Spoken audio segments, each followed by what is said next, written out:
नमस्कार दोस्तों, आज हमारे साथ बरकत अली हैं कंसोली पंचायत से। हम जानते हैं इनसे कि क्या है यहाँ की प्रॉब्लम्स, कौन कौन से मुद्दे हैं जिन पे आप बात करना चाहते हो। बताएं वो मुद्दे। सबसे पहले हम तो एक मुद्दे पे बात करना चाहते हैं।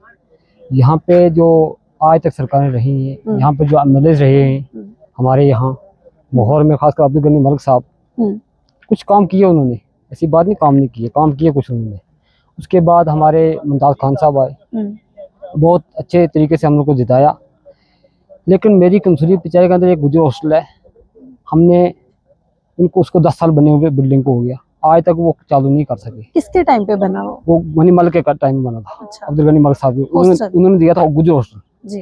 डिस्ट्रिक्ट लेवल का हॉस्टल है, वो कंसोली में बना है बिल्डिंग। आज तक उसमें कोई क्लासें नहीं बैठी। हम 4-5 बार जा चुके हैं एजाज खान के साहब के पास, मुमताज़ खान साहब के पास गए, कुछ नहीं उन्होंने किया।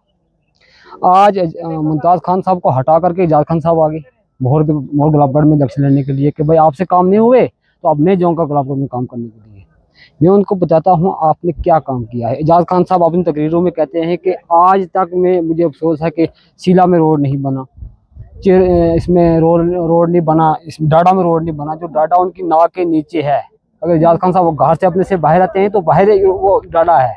आज तक वो सरकार उनकी रही, पहले उनके वालिद साहब रहे, फिर भाई रहे, फिर खुद वो कानून मंत्री रहे। लेकिन आज वहाँ वो बड़े दावे से बोल रहे हैं कि हमारे शीला में रोड नहीं। मुझे अफसोस है शीला में रोड नहीं बनी।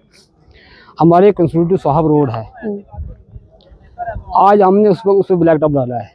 इस मोदी सरकार आई तो ब्लैक टॉप डाला उस पर, लेकिन उसमें 14 में काम हुआ था, उसके बाद उसमें कुछ काम नहीं हुआ तो रुक गया था जब से मुमताज़ खान साहब बने थे एमएलए। फिर हमने भाजपा के साथ हाथ मिलाया, अकरम साहब को हमने भाजपा में लेकर गए, उनसे हाथ मिलाया, उसमें ब्लैक टॉप भी डला।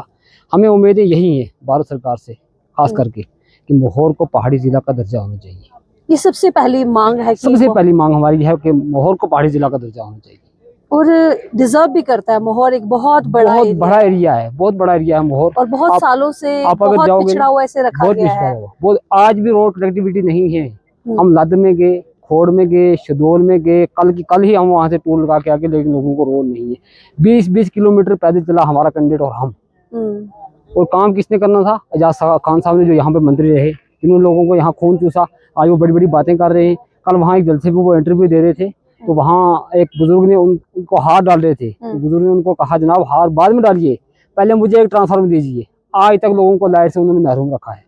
लाइट तक नहीं पहुंची, लाइट तक नहीं उस गांव में पहुंची जहाँ वो हाथ डाल रहे हैं जाके। एजाज खान साहब बोलते अब मैं दूंगा जी, मैं पहली बार यहाँ आया। तो उनके वालिद भी तो रहे हैं, वालिद भी रहे ना। आज बोल रहे हैं हम पहली बार यहाँ आए, कोंडरजान में जाके हाथ डाल रहे हैं बंदे को। वो बंदा बोल रहा है कि हाथ बाद में डालिए, मुझे पहले आप ट्रांसफार्मर दीजिए। जनता अब सवाल करने लगी है। सवाल तो करना ही, उन्हीं से सवाल करना है ना। अब आज बोल रहे हैं जी वहाँ ये काम नहीं हुआ, हमें अफसोस है। तो आपने तो करना था भाई, क्या अफसोस कर रहे हो आज आप? ये हमें अफसोस है और हमें पूरी उम्मीद है हमारे। क्या आपको पूरी उम्मीद है कि अगर बीजेपी के एमएलए आते हैं तो क्या वो काम करेंगे? हमें पूरी उम्मीद है, भाजपा से पूरी उम्मीद है। और भाजपा जो कहती है वो करके रहती है। भाजपा से उम्मीदें क्यों है आपको? उम्मीदें इसलिए हैं कि जो कहती है वो करके रहती है। भाजपा सच्ची सरकार है, सच्ची सरकार। ये झूठे वादे नहीं करने वाली है, जो कहेगी वही करेगी। मोदी की गारंटी पे पूरी गारंटी है, पूरा विश्वास है हमें। तो आपको लगता है कि 2014 के बाद हमारे गुलाबगढ़ कॉन्स्टिट्यूंसी में काम हुआ है? लगभग बहुत काम हुआ है। अंगराला से लद रोड गया तो 2014 से बाद गया है। आप क्या चाहते हैं कि हमारी यूटी में किसकी सरकार आए? मिलीजुली सरकार आए या बीजेपी की सरकार? हम तो चाहते हैं एनसी की आए। ओनली फॉर भाजपा की सरकार होनी चाहिए, तभी जाके काम होगा हमारा, तभी डेवलपमेंट होगी। हम पूरे देश को मैसेज, मैं आपके चैनल के माध्यम से मैसेज देना चाह रहा हूँ रियासी डिस्ट्रिक्ट को। अगर रियासी डिस्ट्रिक्ट में कोई भी डेवलपमेंट कर सकता है वो एक ही बीजेपी सरकार। और पूरे जो मोहर को पहाड़ी जिला भी देगी, मोहर को तहसीलें भी देगी, मोहर को वुमेन कॉलेज भी देगी। क्या किया? एजाज खान साहब मंत्री रहे, एक दरबारी में डिग्री कॉलेज बनाया, उन्होंने अपने घर बनाया। मलिक साहब रहे तो बग्गा में बनाया। मोहर को क्यों छोड़ा? चसाना को क्यों छोड़ा? यही अफसोस हमें इनसे। हमें वो तो नहीं है कि उन्होंने बग्गा में दिया, क्यों दिया? मोहर को क्यों छोड़ा? चसाना को क्यों छोड़ा? आज वुमेन कॉलेज की जरूरत थी मोहर में, हमारी बच्चियां कहाँ पढ़ती हैं जाकर? अपने घर के लिए तो लाया, हमारे घर भी देखना था ना। तो मोहर की जनता का रुख इस बार बीजेपी सरकार की तरफ है। बहुत ज़्यादा उम्मीदें हैं बीजेपी सरकार से इनको, और हम जहां भी जा रहे हैं बीजेपी सरकार के, बीजेपी के जो एमएलए अभी कैंडिडेट खड़े हुए हैं उनसे उम्मीदें हैं, और मोदी की गारंटी से उम्मीदें हैं। तो चलो देखते हैं क्या रिजल्ट्स रहते हैं। धन्यवाद।